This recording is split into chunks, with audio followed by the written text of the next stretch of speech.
be actually playing in the Big 12 championship game. What was that first feeling like when you guys kind of realized, like, okay, like now we knew we were probably in position to play in the game, but we're actually in it now? What was that? What was that like for you guys? I mean, we was just focused on getting the Arizona win because we knew if we didn't win that game that we weren't in. But we expected to be in. I mean, we expect to compete, you know, on a national level. You guys, any guy on this team, you know, we believe that we compete with anybody. So, I mean, it was obviously, you know, we was obviously happy with all the scenarios and stuff. It was a possibility we couldn't get in, but you know, we was happy. We was happy about it, but we obviously expected to be in. So. And then you made a tweet on your own personal account after the game talking about Texas to Tempe as a movement, and how, you know, anybody that's looking at this ASU team right now, you guys are going to play a huge game in Texas. You saying like your parents can watch you play at the stadium or whatever. How does that feel for you, being from the state of Texas, having so many players on this team that are from that state, and being in this position now for you guys? I feel like I'm a pretty respected guy in the state of Texas. You know, put in a lot of work there. You know, play high school football there, and a lot of, you know, high level games. So I'm known by a lot of people. So I feel like me making that tweet might have gave, you know, a kid that from Texas, you know, a little bit more reassurance about, you know, being away from home or being out here in Arizona, you know. And really, like I said, we have a lot of Texas guys on this team, and, you know, we compete at a very high level, and, you know, we plan on ASU plans, Coach Dillingham, the whole staff plans on, you know, being in Texas a lot more, you know, in this game, you know, in games that, you know, he's playing throughout the season. So I just kind of wanted to throw that out there. Then just for the recruiting, you know, and just the university, just express to people how, you know, great of a university this is. And, you know, even though you're out here in Arizona, you still make your rounds, you know, down the state of Texas. So that's really what it was for. And obviously Texas being a hub for so much football talent, but there's other parts of the country too where a lot of great talent comes from. What do you think it is about players from Texas individually that kind of like makes it so important for this school and this program to kind of recruit guys from that area? We got dogs. We got, you know, Texas got dogs. That's where the best football is, you know, in the country. Best state, you know. I've played in Jerry World twice already. You know, I've had to play 5 games until the state championship. Like, you know, if I have to travel, you know, to neutral zones, 2 hours away, 3 hours away, play playoff games, stay in hotels, you know. Even as far as coaching in my high school, you know, we was pretty advanced in coaching, you know, sideline adjustments, watching film throughout the week. So I feel like Texas high school football definitely prepares you for the next level. My high school did a great job just with me, just over time, just developing me as a player and getting me ready, you know, to come play at this level. So I would say, you know, Texas football has the best in the country, no matter where it is, really. Dallas, Houston, East Texas, I feel like it's very competitive. And it really gets you ready for college because, like, I had to play 15 games before I played in this championship. A lot of teams, you know, they might have to play 10, play 12, 13 games, but I played 32 games in 2 years. So, you know, that gets you ready to really play high-level football at the next level. So I don't think it's nothing like it, really. Question in the back. So where did the name 100-Yard Landlord come from? A long time ago, about 2017, it originated from there. And, you know, ever since then, it just kind of been going up. So just trying to stick it with it, running with it. That's all. Okay, thank you so much. Appreciate it, sir. When did you realize that this season may have been a practice, may have been spring ball, practice times, whether this team was going to be better than everybody thought? Was there a practice, a night when you guys spent together that you thought, okay, this thing's coming together better than people think? Honestly, I say a lot of people ask that question. I say January, but thinking back, really when we was at Camp T, I would say the first day there.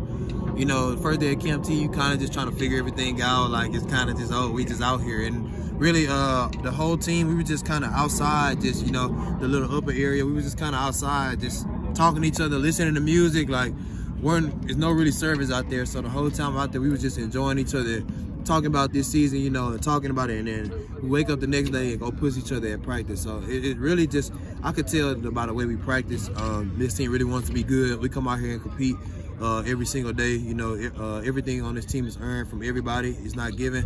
So, you know, we just work our butts off, you know, and don't care about what anybody thinks, really. CJ said in spring ball he knew then that Sam Levitt was a dog, as he put it. By the way he responded when you guys would sack him, what he would say. Yeah. Did you know back as early as that? Yeah, I did. And when Sam first got here, I really didn't know, but a lot of people were saying he was kind of like, you know, a loud guy, stuff like that. I really didn't, I wasn't really around him that much, but he really came to me and seeing like the way I was a vocal leader. I asked, like, man, like, how do you lead like that. Like, how are you able to come off like that and not come off, you know, a certain way? And I was like, you just got to earn the respect. And when he came out here every day, he brought that fire. You know, I play defensive back, I play safety, so me and him, you know, we going against each other every day. I would compete, tell him, let him know, like, hey, I'm gonna be here all day. Same thing with him. And just for him to keep coming back like that, and keep getting, he's gotten better each and every day, each and every week of the season. So that just shows, you know, the type of person he is, the type of dude he is, determination. And I also told him, you know, you're the quarterback. Like, you know, the quarterback is, you know, that's the quarterback. He touches the ball every play. So wherever you want us to go, you know, you're gonna take us there, and we just gonna follow and have your back. So ever since then, you know, that was the Texas Tech game, and ever since then, you know, it's been history. So Kenny was a first-year coach last year, a young coach. Young coaches learn, they make mistakes, they grow. Has he done anything differently in year 2 that's helped lead to the season in terms of how he talks to the team, how you guys practice, anything he's changed in the processes that's counted for this year? I think he's turned it up on all levels. I think, you know, we had a new team. Obviously, the season last year was not up to par at all, you know, but he did great with what he had to do with what he had, you know. And, you know, January, when we were able to sit down at the table and make those corrections, you know, he really emphasized what he wanted this team to be and what he wanted this program to be, and he put his all into it, you know, and, you know, he cares. He's a very passionate guy, and everybody can tell that this year he turned it up when we got new players, you know, and things of that nature, new team, new coaches. We assembled the culture that was supposed to be here, and, you know, we just put all our hard work into that every day and just keep building on that. Does Iowa State remind you of anybody that you guys have played already? I would say that offense is pretty similar to Kansas. I think it's very similar to Kansas. I would say, you know, the Big 12 is kind of a lot of copycat offense. You kind of see all the same thing. But Iowa State, actually, shout out to Coach Campbell. He was the first coach to ever give me a Division I football offer. So, you know, that's pretty good. After the game, you know, I you know, talk to him, congratulate him and stuff like that. But, you know, they're kind of like us, a program. You know, they play hard, they believe in each other. You know, they have their culture. They've played, you know, in Big 12 championships and stuff before. Like, it's not their first time, so they're a really good program. But, you know, we have good players too. We've been playing good players, you know, the whole season, and we believe in ourselves on Saturday. So. They have 2,000-yard receivers. Like, what stands out about their passing attack? You know, they do have great receivers. You know, obviously the connection that he has with those two guys, you know, on the outside, you know, moving them in different positions, trying to hide them and get them the ball.